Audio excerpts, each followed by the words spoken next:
Hello and welcome everyone, it's Karen. I think I'm almost embarrassed to show you this today because this is my little jar of scrap strips of card. And look, I mean, some of those are ridiculous to keep, but I think I might be a scrap hoarder actually. I've kind of come to that conclusion. But today is the day when I am going to get rid of these and turn them into cards. So it's quite a mess. As you can see, there's no rhyme or reason to any of it. So I've got a sheet of double-sided adhesive paper, and that's actually a scrap of white cardstock that I had. It's a very lightweight card. I don't know what I had it for, and I don't think it matters. It's nicer if it is lightweight because this ends up being quite thick. But I'm just putting that double-sided adhesive down onto that white card. And then I've sorted my scraps, believe it or not. So the ones up at the top there, I figured were a little bit wider. They're more medium width.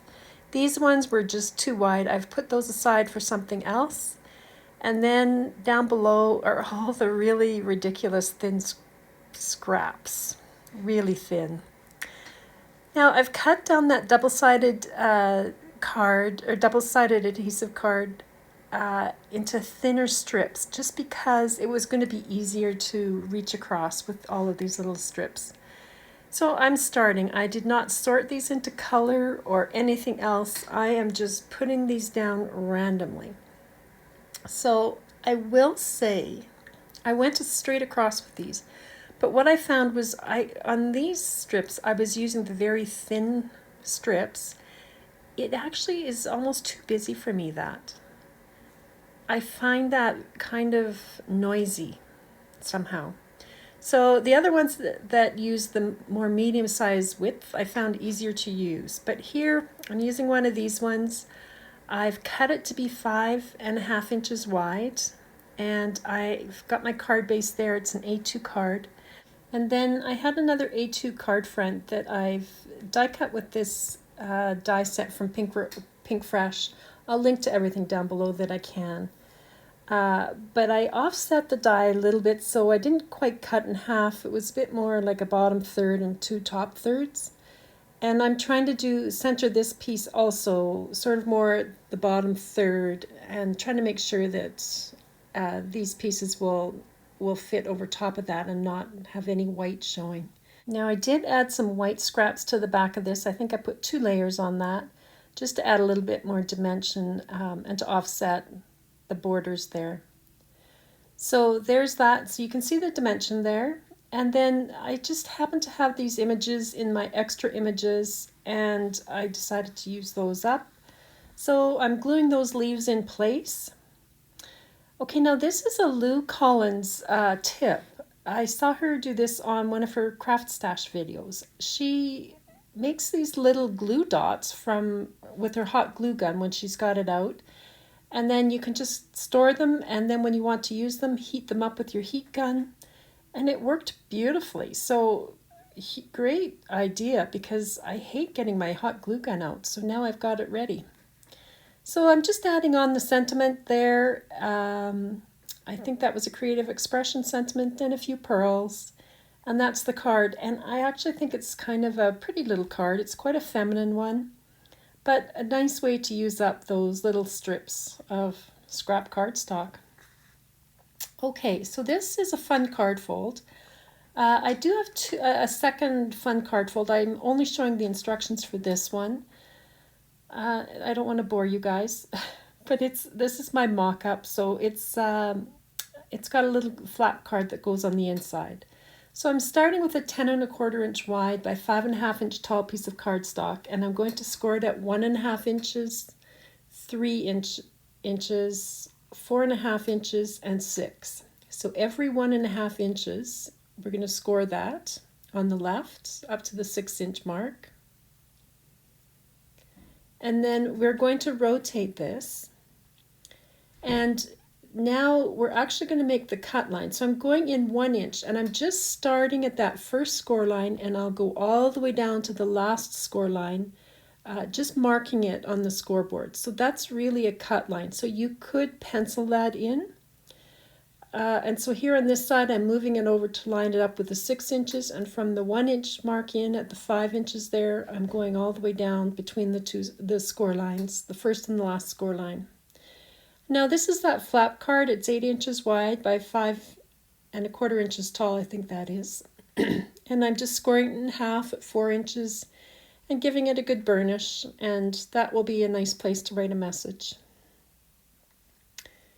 Now here I'm using my craft knife to cut between that first and the last score line along that fold line that we created. So that's 1 inch in from the edges. And that's all there is to that card, pretty much. So I like to accordion fold this one. So I'm just going to start with a mountain fold. I end up changing these folds, but you'll see this card can go so many different ways. So just accordion folding this.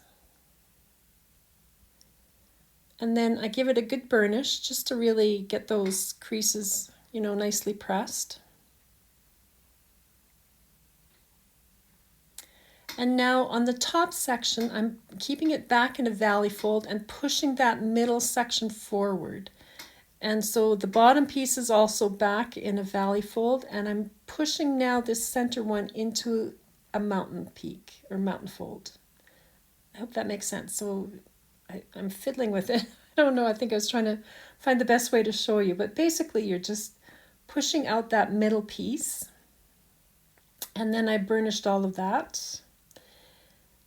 And now you'll see you can have it go so many different ways. So you could have the top and the bottom come forward and the middle piece go back. Or you can do it the way I chose to do it on this one, and to have the middle come forward and the top and the bottom go back. So you can pick and choose how you want to do it and how you want to decorate it. And then that little flap card will go in at the back. So I've matted all of these little sections now with some black cardstock. And I left a little white border all around on all of these little sections. Now don't ask me how wide those were, I just measured them to whatever I had. And I'm just gluing that flap card in, and then with these little strip pieces of card, I've cut them down to fit just inside that black matting. And I'm just gluing all of those down. It was a great way to use those strips, I think. So here's the finished card. So you can see there's lots of that strip paper on the left. That is a paper rose, rainbow garden floral embossed die cut that I've put there. And I just thought because it was so rainbow, it went really well with all that scrap cardstock. And I did put that little strip on the inside. Now, this is definitely a belly band card. It sort of pops open, so I would definitely put a belly band on this one, and I think I would do a wider one just because of that image that sort of sticks out there. And you could even put some of those strips onto the belly band just to tie it all together. Okay, here I've got a Sizzix border die. These were all floral border dies. And I've used this one, I've cut it right from the strips of pattern paper there, and I've offset it onto some black cardstock. Now you could overlap these and make flowers out of it, but I chose to go with the black matte, and I don't know what die this was that I used, to be honest. But you can see it was an inverted scallop, and I thought that went nicely with the floral edge of this. And I die cut the Celebrate also from that same strip cardstock. Now here I've created a flower. I used the Spellbinders die. I'll have a link to it below because I can't remember what it's called right now. But I used the larger one and the smaller ones, and again cut them a couple of layers each from this strip of cardstock that we created at the beginning. And then I offset the hello with a bit of gold and added some gold leaves to that.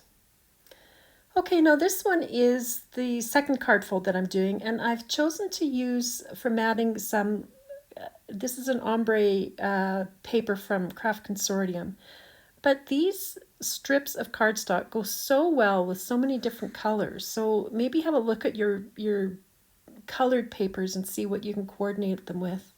Here I just had, that was a piece of pattern paper from Paper Rose. I had a little scrap of it left, and I just fussy cut it out and added that to that card. Now this is what I was left with, and I didn't want to let it go to waste, so I am just putting some double-sided adhesive down on the bottom third again of this card, and I'm just putting these, I'm staggering these strips on this one, the different heights. I did glue the tops down because there was no adhesive there. And as you can see, I've left a gap between them to do this grouting technique again.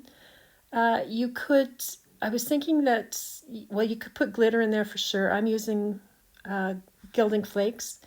But if you didn't want to bother with gilding flakes or glitter, you could probably just put a strip of gold mirror card in behind there. And so here it is as a finished card. I've just added that sentiment, matted on some more of that mirror gold. And I had some of those stars in my stash, so I've put those on there. Now this was my last strip of that strip cardstock. You can see I just offset the cut. I cut it and offset that one little piece. I had the flowers, I added a bit of ink to those, and that hello is from Paper Rose Studio, and I've just die cut that from some gold cardstock. So from this to this now. And this makes me so happy that it was worth saving all those little scraps. So maybe that's why I do it, because I love to see these cards in the end. I find them so satisfying to think that they came from nothing. So thanks for joining me, everybody. I hope you're going to go have fun with your scraps now. Talk to you again next time.